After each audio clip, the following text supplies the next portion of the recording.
I love to win like this. I love first of all the way we played the first half. And the situation that we create against a team that is so difficult. I think they were ranked first in terms of what they conceded in open play, and we dominated the game. We conceded nothing. And in the second half, we have to play the game. After they scoring the goal, obviously they're going to come out and we're going to have more spaces. That game we didn't play because we have to play with 10 men. But even at 10 men, again, we didn't concede, and we read the game really well, competed extraordinarily well, and I'm so happy for the team to be able to respond to different contexts in a positive way and win the game. Did those celebrations underline also the fact that you had to do this against the odds for the last 30 plus minutes of the game, reduced to 10 men? Absolutely, and it shows how much we want it. And when you see the players on the bench, the way they come, when you're talking to them, the face that they have to come here and help the team, they were magnificent. They changed the dynamic of the game, and thank you so much to them because they really contributed to win the game. Managers are never going to be happy when you lose players in the circumstances that you did to the red card. But do you understand why Tomiasku gets the yellow card in the first place? I'm a really open person. I understand everything. How frustrating is it going to be, and how much is it going to take for managers to get across to players to understand these new rules and the potential penalties?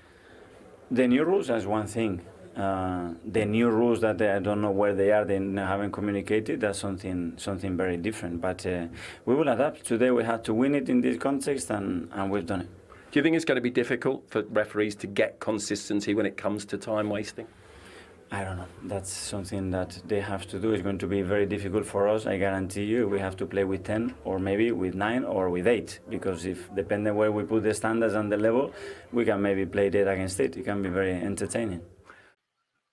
So as the gaffer just said there, it's nice to win. Celebration police look away. You know, it's nice to win in those circumstances. It's nice to win regardless of dodgy refereeing decisions, you know, going down to 10 men and the many sorts of adversities that Arsenal face and will face going on in the season. Again, going to Selhurst Park is not an easy game by any stretch of the imagination. You know, a couple of years ago, we would have crumbled in them circumstances. I always say, let's get the 3 points first, then dissect the performance, you know, and I do think we need to approach this with caution and balance. I think there's a lot of reasons to be optimistic, and I wouldn't quite say there's a lot of reasons to be pessimistic, but there's a lot of things Arsenal can improve. It's actually something that I feel we can't actually show here, and it's dumb because at the end of the day, we've got 6 points, 1 clean sheet, you know, 6 points is the main thing, and we've, you know, out of the 2 games played, we're doing what we need to do. I do think we can defend better. I did think on reflection of watching the game again, we defended a lot better than I gave it credit for, especially when our backs were against the wall and we was down to 10 men.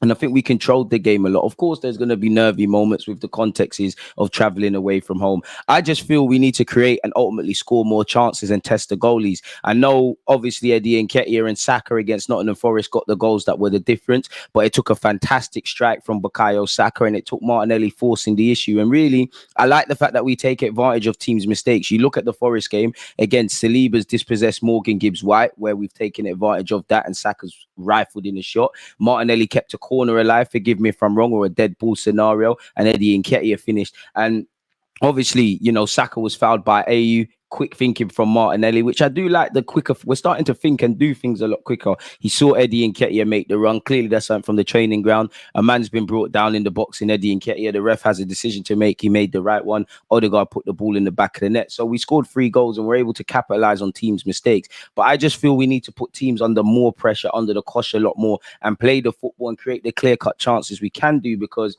I don't feel we actually created that much. I know when you look at the game, it's pretty even. I think both teams had about 14 shots and 2 or 3 apiece on target.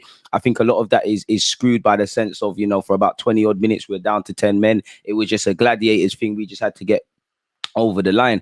But, you know, considering how good we were last season, 80 odd goals, second highest goal scorers in the Prem, I think there's a lot more attacking capacity to reach. And I do think this, I'm not necessarily convinced on the system necessarily, and think this can be deployed in games, but I will say you have to give a system time. You look at the system that we deployed, a lot of you wanted to see deployed this season, you know, and what we did with Zinchenko primarily as the false sort of left back sort of thing, inverted left back, better yet. We kind of put those building blocks into place towards the end of the season season we finished 5th, and we carried that into pre-season and obviously in the season that just went. And in this season, I don't think Arteta, again, people get things wrong, but Arteta is not going to put a system out there he doesn't think is going to win. You know, we called to be more versatile, more unpredictable, and have different sort of systems. The man's doing it and everybody's getting cold feet. I'm not going to say there isn't concerns with it, but I wouldn't actually say, you know, two games that we've won, while you can't just look at the result and hide behind that. You know, 2 games we just run away with it and just get all up in arms, really and truly. I think the players are adjusting to the system. I think Partey looked good. I think, you know, Eddie and Nketiah and several of the attackers, they make good runs. I do like the way Partey's been inverted. I do think Havertz goes under the radar. Do I want to see a bit more from Kai Havertz? Of course. You know, I don't really want to talk about hard work, technical fouls, and you have to watch the game twice because that's not what he's here for. But I do think a lot of the concerns are justified. Obviously, it costs a lot of money, but I do think there's an element of some people overdoing it where Havertz is concerned, because off the ball he does really well. He's made a lot of fouls. He puts himself around. He makes good runs off the ball. Actually, the whole team needs a lot of credit for how they saw out the game as well, including Kai Havertz. You can see we're kind of deploying a diamond now. It's not exactly the same. Systems are quite fluid. Saka isn't playing as a 10 people, but more or less that's our front. You know, that's our midfield 4 essentially, and Eddie and Nketiah, excluding Martinelli, and obviously our defensive back line for a sec.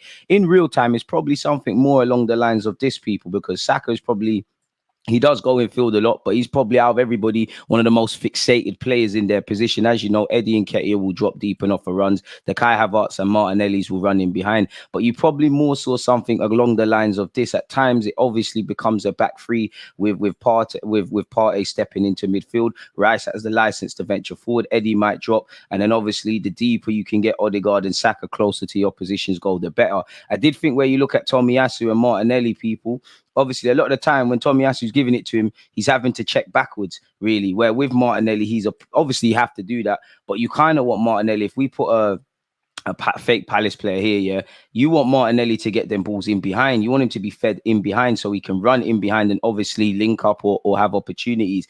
I did think we played all right. I do think obviously the system, the personnel, the 2 banks of 4, again, not to scale that you're seeing deployed by Roy Hodgson's men, they're obviously trying to limit the space. They're trying to limit the pockets our players can get into, and evidently the combination play. So a lot of the time, I did think in the first half, watching the game again, the Salibas, the Rices, the Whites, Partey when he's stepping into midfield as well, people. It's not that there weren't many options, but there weren't many consistent kind of options. So we kind of had to be patient and recycle the ball. Obviously, Odegaard was quite deep, and a lot of the time, you know, Saka was having to receive it on the halfway line. I do think Eddie and Nketiah did well with how he worked the channels, primarily on this right-hand side. That's kind of where I think the chance where he hit the post actually came from, and then a similar one where obviously he's tried to chip the keeper and it was a bit of an L. So I do think the system is working. Whether it's good enough, whether this is the main system we need to deploy, I don't know. But it's Arteta's job to find these sort of solutions and whatnot. Just quickly talking about the goal, we'll kind of go over this a bit more in depth. But as I was saying with quick thinking, I remember it was Partey and Nketiah. Forgive me if I'm wrong. Partey's occupied. I can't be sure just off the top of my head, and I should have looked again, but I'm pretty sure it was Mitchell he's made the run off. Martinelli's clipped it in the middle. Eddie and Nketiah simultaneously has made that run from out to in, that darting diagonal run. The keeper's come out. Obviously, Eddie and Nketiah has done what you need to do, and we brought mood, knock the ball, make sure there's contact. The ref has a decision to make. Martin Odegaard put the ball in the back of net. Even that, Arteta said that wasn't something planned. So I do like the fact Odegaard took responsibility and said, you know what, I feel like the penalty. Whether Saka wanted to take it and Odegaard said, you know what, I'm the captain, let me get my first goal of the season, or I'm feeling good. Maybe Saka didn't feel it. Maybe Arteta could be capping and telling us that it wasn't planned, but maybe it was planned. Either way, the fact that the ball went in the back of the net is the greatest benefit to me, people.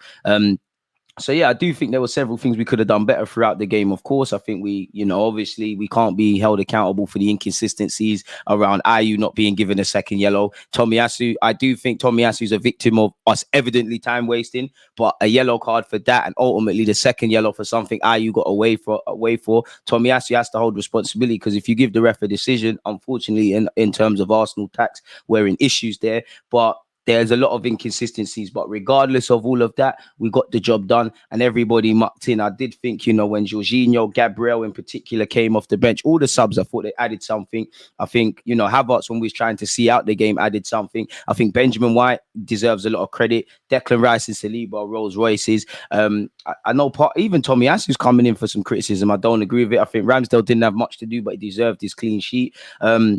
I think it was a really good team performance, man, really and truly. I think everybody, I don't think anyone was amazing unless your name is Saliba, Rice, Benjamin White, and maybe Partey, but no one was terrible. And again, if 5 players are amazing and the rest are not, then we might not get 3 points. We get the 3 points, dissect the performance later. So I still have concerns about the system, but I'm going to have concerns. Arteta is working with these boys week in, week out, spending hours doing this. Again, Arteta, with the money spent, with what you want to achieve, people can get things wrong, but he's not going to deploy something that doesn't give us the best chances of winning. I actually think Partey looks good in that inverted role. Don't get it twisted. You know, definitely where, I don't know if he'll do it against Fulham, but where Man United is concerned, for me anyways, I do want to see a midfield three of Rice, Partey and Odegaard. I would like to see Gabriel back in the lineup. And a bit more conventional in that regards. With Tomiyasu's red card now, again, that whether it's Timber's injury, whether it's Tomiyasu's red card, I wonder what that makes for our potential recruitment with defensive recruitments. And I wonder what that makes for Tierney, because as you know, it was another day Tierney wasn't in the match day squad. I know we've got Kirio, he could come, you know, come to the fore. I mean, some people are right. It's a right question. You know, I'll tell you, you've worked on a system all year, you've deployed it and it's worked. And now 2 games in, it's kind of shaky, really and truly to some critics. Why would you change it? But that's Arteta's job, to keep evolving. He said we're going to be more unpredictable. He's doing that. Again, I'm not saying that this is the formula. I'm not saying I back Arteta's decision wholeheartedly. I can only comment on what I see, and I do see the positives of the system, but there's evidently several concerns. Hopefully Mikel Arteta can arrest these in the near to distant future, and every game we're going to look better. Again, whether it works or not, I'm not going to draw conclusions on 2 games, really. Some would say maybe we're shoehorning Havertz into the team. I do think Havertz is a player that, you know, it would be nice to see him get some goals and assists and, you know, kind of run the show, because people are not going to be convinced if he doesn't do that consistently. Let me know your thoughts, but let's carry on with what we're talking about anyways, people. Let me know your thoughts and everything discussed. As you lot know, people, Selhurst Park is a nasty ground to go to. I think on reflection, Crystal Palace fans might feel that. I think when they went to 10 men, watching the game again, obviously in the first, when you watch the game first time, adrenaline's pumping, you don't see these things, but it's like, I think Palace competed, a bit like Forest. I think they competed, in fact, Palace more so than Forest for that matter, respectfully.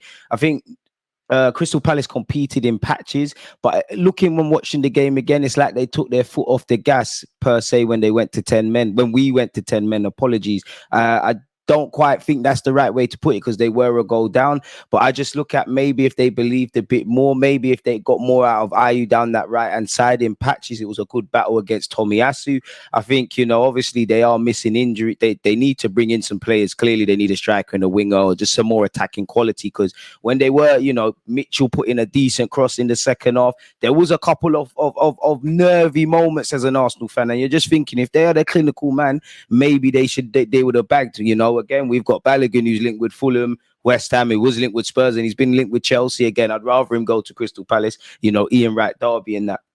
And I think it was a bit too predictable. Yes, Zaha is not a thing anymore at Crystal Palace in terms of being available to play. He's gone to Turkey. You've obviously got Elise out injured. It was easy, you know. We man-marked Eze out the game. In the first half, he's trying to receive the ball of the centre-halves. I know he's not a winger per se like Saka, but when you can see these attacking players, you feel comfortable as a defender, I'm sure, because to them too, I think they were really good off the bench, man. And Declan Rice had a boss of a performance, man. And you want to see more of that.